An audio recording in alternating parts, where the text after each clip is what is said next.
امروز رئیس مجلس ملی مجلس عالی جمهوری تاجیکستان رئیس شهر دوشنبه محترم رستم امامعلی پرزیدنت بانک اروپایی تجدید و رشد خانم عادل رنا باسا را به حضور پذیرفتند. در جریان ملاقات حالت کنونی و دورنمای همکاری‌های مقامات اجرایی حکومت دولتی شهر دوشنبه با این سازمان با نفوذ مالیوی جهانی مورد بررسی قرار داده شد.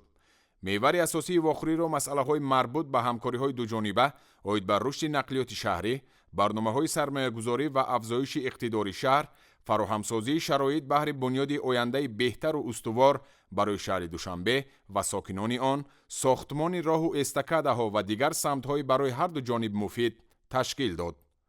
رئیس شهر دوشنبه و پرزیدنت بانک اروپایی تجدید و رشد همچنین موضوعهای مربوط به همکاری‌های مقامات اجرایی حکومت دولتی شهر دوشنبه و بانک اروپایی تجدید و رشد را در سمت تطبیق باثمر لایحه‌های نو بررسی نمودند.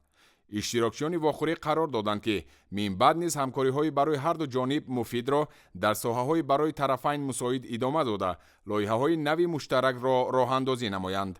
در ملاقات همچنین دیگر مسئله‌های مورد توجه طرفین محاکمه گردیدند.